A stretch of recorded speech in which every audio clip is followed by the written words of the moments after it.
ایک ہوا جی Usama bin Laden کو انہوں نے امریکن نے آ کے ابتداد میں مار دیا, شہید کر دیا. السلام علیکم ناظرین, کیسے ہیں آپ سب؟ امید کرتا ہوں بہت اچھے ہوں گے, خوش ہوں گے. آپ کی خدمت میں ایک بار پھر سے حاضر ہوئے ہیں, لیکن اس بار ویڈیو بہت اہم ہے. ویڈیو ہے اسامہ بن لادن کے حوالے سے, ویڈیو ہے امریکی سامراج کے حوالے سے. یہ کوشچن ایک بھائی پوچھ رہے ہیں ڈاکٹر ذاکر نائک سے. بڑے ہی کڑوے سوال ہیں, لیکن سوال کیا ہیں, ٹھیک سے سوال کو جانیں گے اور اس کے جواب کیا دیتے ہیں ڈاکٹر ذاکر نائک, یہ بھی جانیں گے. اسی لیے ویڈیو کے آخر تک ہم سے جڑے رہیے گا تاکہ آپ کو مکمل رہنمائی ملے. ٹھیک ہے دوستوں, تو چلیے سٹارٹ کرتے ہیں ویڈیو کو. السلام علیکم, میرا نام شجاع الحسن ہے. میں کمپیوٹر لیکچر کی حیثیت سے ایک سرکاری کالج میں کام کرتا ہوں. جناب, آپ سے ملا ہوا وقت بہت قیمتی ہے اور بہت ناکافی ہے, لیکن پھر بھی میں 2 سوال کروں گا. آپ سے گزارش ہے کہ جو آپ نے نیم بتایا اس کے علاوہ جا کے ان دونوں سوالوں کا جواب دیتے ہیں, مہربانی ہوگی.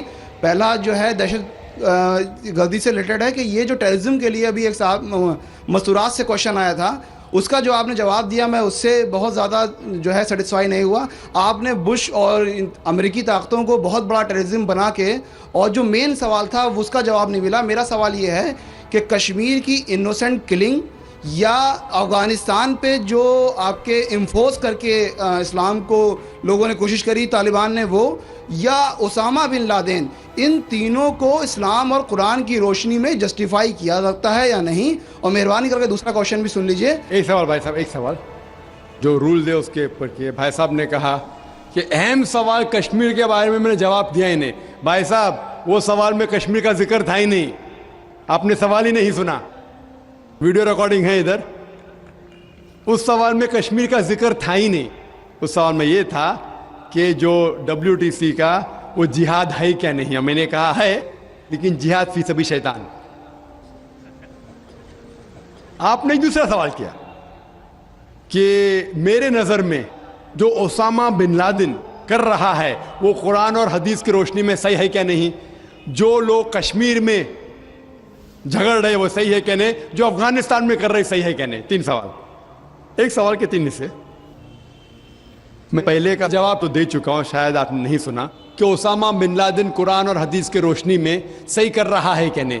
میں تو اسامہ بن لادن سے ملا ہی نہیں. آپ ملے ہوں گے, میں نہیں ملا.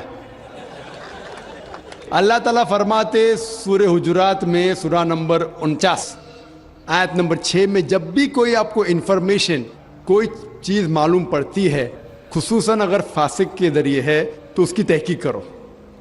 مجھے پتا نہیں, جو یہ CNN کہہ رہی ہے کہ اسامہ بن لادن نے WTC کو گرایا, اسامہ بن لادن تو کہتا میں نہیں گرایا.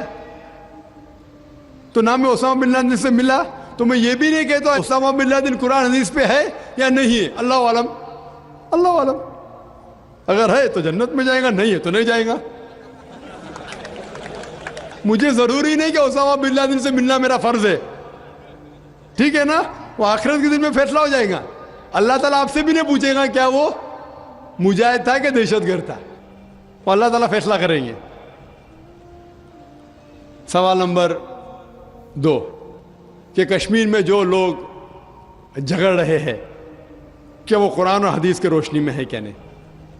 میں کشمیر میں لاسٹ ایئر 2003 میں تقریباً 1 سال پہلے گیا تھا. آپ دیکھتے کہ کشمیری لوگ الگ الگ وجہ کے لیے جھگڑ رہے ہیں. اگر وہ وجہ قرآن اور حدیث سے صحیح ہے تو صحیح وجہ, اگر خلاف ہے تو خلاف ہے.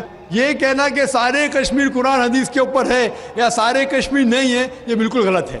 کچھ لوگ قرآن اور حدیث کی روشنی میں جدوجہد کر رہے ہوں گے تو صحیح جہاد کر رہے, کچھ لوگ اپنے ذاتی فائدے کے لیے ایک دوسرے کا قتل کر رہے, وہ بالکل غلط ہے. تو ہم دیکھتے ہیں کہ کئی بار کئی لوگ اپنے ذاتی فائدہ اپنا بنا لیتے ہیں. تو میں یہ نہیں جانتا ہوں خصوصاً کون کشمیری کیا کر رہا ہے. تو اسی لیے یہ کشمیر عام لوگ قرآن حدیث پہ عمل کر رہے کہ نہیں, آپ کو اس سے پوچھنا چاہیے جو پالیٹکس کے اندر ایک ماہر ہے. اللہ تعالیٰ فرماتے سورہ نحل میں سورہ نمبر 16 آیت نمبر 43, اور اللہ تعالیٰ فرماتے سورہ نمبر 21 آیت نمبر 7 میں فَاسْأَلُوا أَهْلَ الذِّكْرِ إِن كُنتُمْ لَا تَعْلَمُونَ. اس سے پوچھو جو اس فن کا ماہر ہے. میں پالیٹکس کے فن میں ماہر نہیں ہوں, میں دائی ہوں. تو کس طریقے سے جواب دینا غیر مسلم کو بولوں گا لیکن پالیٹکس میں کشمیر لوگ کیا کر رہے ہیں، افغانی لوگ کیا کہہ رہے ہیں، وہ میں نہیں کہہ سکتا ہوں. میں اس فن کا ماہر نہیں ہوں. اگر کہوں گا تو قرآن کے خلاف جائیں گا. آپ اس سے پوچھو جو ماہر ہے. میں اس فن کا ماہر نہیں ہوں، میں دعوتی میدان کا ماہر ہوں. آپ بھگوت گیتا کے بارے میں پوچھئے، رامائن کے بارے میں پوچھئے، ہندوازم کے بارے میں پوچھئے، عیسائیت کے بارے میں پوچھئے. یہ افغانستان کے بارے میں یا کشمیر کے بارے میں میں اس فن کا ماہر نہیں ہوں. لیکن یہ جانتا ہوں میں کہ جہاں تک کہ افغانستان کا تعلق ہے، طالبان کا تعلق ہے، ہم دیکھتے ہیں CNN کے اندر کہ کئی بار BBC اور CNN میں دکھایا گیا کہ ایک طالبان ایک خاتون کو بے دردی سے مار رہا ہے. ارے طالبان خواتین کو مارتے ہیں ظالم لوگ. کیونکہ دائی ہونے کے حیثیت سے میں کئی ممالک کا دورہ کرتا ہوں. 2 سال پہلے میں ملیشیا میں گیا تھا. وہاں ایک شوہر اور بیوی سے ملاقات ہوئی جو ڈاکٹر تھے. بیوی گائنوکالوجسٹ تھی اور شوہر سرجن تھے. انہوں نے تقریباً 1 مہینہ افغانستان میں رہے اور انہوں نے کہا مجھ سے کہ یہ جو ٹی وی میں دکھا رہے تھے کہ طالبان لوگ خواتین کو مار رہے، یہ بالکل غلط ہے. میں نے پوچھا آپ کو کیسا پتا غلط ہے؟ تو اس نے مجھ سے کہا، وہ میاں بیوی نے کہا، کیونکہ طالبان کو جو پگڑی باندھتے ہیں ان کے باندھنے کا ایک خصوصی طریقہ ہے. مثال کے طور پہ جب ہم عربوں کو دیکھتے، ہمارے لیے جو عجم ہے، ہمارے لیے سب عرب ایک جیسے پگڑی باندھتے، پھیٹا باندھتے، اپنا غترہ باندھتے. لیکن وہ عرب ہی جانتا ہے کہ سعودی غترہ باندھنے کا طریقہ الگ ہے، وہ اماراتی UAE کا غترہ باندھنے کا طریقہ الگ ہے، وہ کویٹی کا غترہ باندھنے کا طریقہ الگ ہے. وہ پہچان سکتے. ہم نے اسی طریقے سے وہ طالبان کی پگڑی باندھنے کا طریقہ الگ ہے. وہ ڈاکٹر کہنے لگے مجھ سے کہ جس طریقے سے وہ BBC اور CNN میں دکھا رہے تھے طالبان خواتین کو مار رہے، وہ طالبان ہے ہی نہیں، وہ ایکٹر لوگ کو لے کے آئے تھے. لیکن بیوقوف تھے کہ ایکٹنگ میں برابر سے نہیں کیے، وہ کپڑے برابر نہیں تھے. میں نے تقریر سنی ایک رپورٹر جس کا نام ہے یوان ریڈلی. یوان ریڈلی ایک برٹش رپورٹر ہے. جب اٹیک ہوتا ہے امریکہ کا افغانستان پہ، بھائی صاحب کو دکھ ہو رہا تھا جب میں نے کہا کہ امریکہ ٹیررسٹ ہے. دکھ ہو رہا تھا ان کو. جارج بش اگر آپ کے رشتہ دار تو معافی چاہتا ہوں میں. تو یوان ریڈلی جو تھی، یوان ریڈلی ایک رپورٹر ہے، برٹش رپورٹر، سفید ہے، وائٹ یورپین.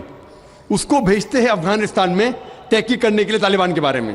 وہ سارے تحقیق کرتے ہیں اور پورے ٹائم وہ نقاب میں رہتی ہے، حجاب میں رہتی ہے.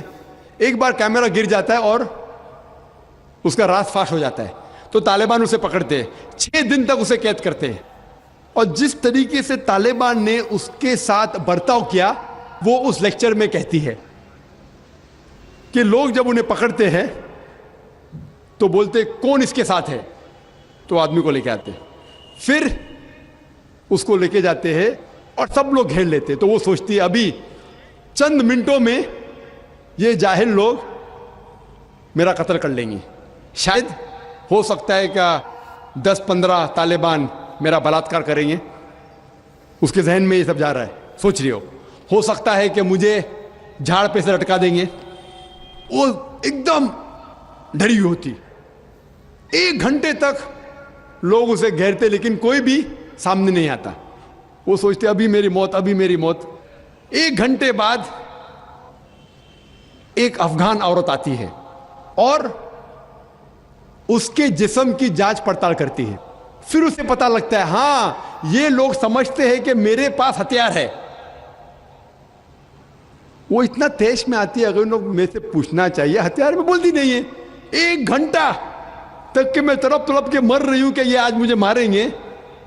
وہ تیش میں آ کے کیا کرتی ہے، اپنا اسکرٹ اٹھا لیتے، دیکھو میرے پاس ہتھیار نہیں ہے. جیسا اسکرٹ اٹھاتی ہے طالبان 180 ڈگری اس طرف دیکھتے اور بھاگ جاتے. تو وہ کہتی ہے اپنے تقریر میں طالبان کو مارنے کے لیے بم گرانے کی ضرورت نہیں. وہ کہتی ہے اگر عورتوں کے کپڑے چھوڑیں گے تو طالبان مر جائیں گے شرم کے مارے. اور وہ تقریر کرتی ہے کہ اس عزت سے میری حفاظت کی 6 دن تک کے وہ طالبان لوگ نے. اور جب اسے پوچھا جاتا ہے سوال جواب کی نشست میں کیا آپ کو لگتا ہے کہ القاعدہ نے WTC کو گرایا, تو وہ یوان ریڈلی کہتی ہے میرے حساب سے القاعدہ موجود ہی نہیں ہے. یہ اس کا کہنا ہے, میرا کہنا نہیں. اور جب اسے آزاد کیا جاتا ہے 6 دن کے بعد, اور جب باقی رپورٹرز پوچھتے آپ کے ساتھ کیا سلوک کیے, تو انہوں نے کہا اتنا اچھا حسن سلوک کیے کہ رپورٹ کے اندر ہی نہیں آیا. اور اس نے صرف یہ وعدہ دی تھی کہ میں انگلینڈ جا کے واپس سے قرآن مجید کا ترجمہ پڑھوں گی. تو وہ جاتی ہے اور چند مہینے بعد قرآن کا ترجمہ پڑھتی ہے, اور اس کے بعد وہ اسلام قبول کرتی ہے. تو اس کے نظریے سے طالبان ایک دم معصوم ہیں, ان کے اوپر ظلم کیا گیا تھا. تو آپ مجھے پوچھیں گے بھائی طالبان کیا قرآن و حدیث کی روشنی میں صحیح ہے؟ تو اس کا نظریہ اگر لیں گے, جو غیر مسلم تھی یوان ریڈلی, ابھی ماشاءاللہ حجاب بھی کر رہی ہے, وہ یورپین حجاب کر رہی ہے ماشاءاللہ, تو اس کے نظریے سے بھائی طالبان اچھے لوگ ہیں. تو اسی لیے نظریہ بدلتے جاتا ہے. امریکہ کے حساب سے طالبان ظالم لوگ ہیں. تو میڈیا ایسی چیز ہے کہ کوئی بھی ہیرو کو زیرو بنا سکتی ہے. They can make day into night black into white, day into night black into white. Hero کو زیرو بنا سکتی ہے, کوئی ولن کو بھی ہیرو بنا سکتی ہے. تو اسی لیے قرآن مجید میں اللہ تعالیٰ فرماتے کوئی بھی چیز آپ کے پاس آتی ہے اس کی تحقیق کرو تیسرے کو پہنچانے کے پہلے. تو اسی بنیاد پہ میں نے کہا تھا, کیا نام ہے, اسامہ بن لادن کو جانتا ہوں نہ, یہاں کیا ہو رہا ہے پتہ نہیں مجھے, افغانستان بھی میں نہیں گیا ہوں, لیکن یہ رپورٹ کے ذریعے یہ پتہ لگتا ہے کہ یہ جو امریکہ کر رہی ہے اپنے میڈیا کے ذریعے یہ شیطانی حرکت جو غلط فہمی پھیلا رہی ہے, اس کی سزا تو انشاءاللہ انہیں ملیں گی. اسی لیے میرے نظریے سے جارج بش نمبر 1 ٹیررسٹ ہے. آپ کو دکھ ہوئے گا. جب میں لندن میں گیا تھا, وہاں ایک تقریر کی اور میں جواب دیا, تو ایک نوجوان اٹھ کے کہتا ہے کہ جارج بش کو ہم دعا کرتے کہ اللہ تعالیٰ اس کا قتل کرے. تو میں نے کہا میں تو یہ دعا نہیں کروں گا, کیونکہ اللہ کے رسول نے جو دعا کی, جو سب سے زیادہ دشمن اسلام کے خلاف جو تھے محمد صلی اللہ علیہ وسلم کے دور میں, دونوں کا نام تھا عمر. تو اللہ کے رسول نے یہ دعا کی کہ کم از کم ایک عمر کو ہدایت دے. تو میں یہ دعا کرتا ہوں کہ کم از کم اللہ تعالیٰ جارج بش کو ہدایت دے. کیا بات ہے دوستوں, آپ نے گفتگو سنی. سوال بہت کڑوے تھے کہ ٹیررسٹ جو ہے طالبان ٹیررسٹ ہے, اور کشمیر میں جو جہادی ہیں, اور اس کے بعد بش کی بات کی کہ ڈاکٹر ذاکر نائک کی طرف سے. یقیناً یہ جو امریکہ ہے اس نے بڑا ظلم کیا ہے ملکوں کے اوپر, اور سب کی جو اس نے باغ ڈور سنبھالی ہوئی ہے, ہر کسی کو یہ ہلاتا ہے, اور یہ جو سیاست کرتا ہے اپنی طرف مسلمانوں پر ظلم کرتا ہے یہ. تو یقیناً یہ جتنے بھی اس کے گزرے ہیں, جارج بش ہو گیا یا ابھی کے جو اس کے صدر ہیں حالیہ دور کے, یہ ٹیررسٹ ہی ہیں. تو امریکہ سب سے بڑا ٹیررسٹ یقیناً ہے, کیونکہ وہ دوسرے جو ہے ریاستوں کو, جو ملک ہیں, ان پہ دباؤ ڈالتا ہے, معصوم لوگوں کے ان پہ قتل کرتا ہے, جیسے اس نے افغانستان کو تباہ کیا. اور دوسرے ملکوں, ابھی فلسطین پر ظلم ہو رہا ہے, اس کے پیچھے بھی امریکہ ہے. بھلے اسرائیل ہے لیکن امریکہ بھی اس کو سپورٹ کرتا ہے. تو امید کرتے ہیں کہ مسلم ایک ہو جائیں, متحد ہو جائیں, اور جو لوگ مسلم نہ بھی ہوں انسانیت کے لیے تو آواز ضرور اٹھائیں کہ جو حق پر جو چیزیں ہونی چاہیے, ناحق قتل بند ہونا چاہیے مسلمانوں کا, فلسطین ہو, کشمیر ہو, وہ کسی بھی خطے میں ہو دنیا کے. اسی کے ساتھ, اسی پیغام کے ساتھ آپ سے الوداع چاہیں گے, لیکن چینل کو سبسکرائب ضرور کیجیے گا. ہماری محنت دیکھ رہے ہیں آپ, ہم آپ کے لیے محنت کرتے ہیں, ویڈیوز لے کر آتے ہیں, تو اس کا آپ ہمیں صلاح ضرور دیں کہ ہمارے چینل کو سبسکرائب کیجیے اور بیل آئیکن کو دبائیں تاکہ اگلی ویڈیوز آپ تک بر وقت پہنچ سکیں. ملتے ہیں اگلی ویڈیو میں, تب تک کے لیے اپنا خیال رکھیے گا.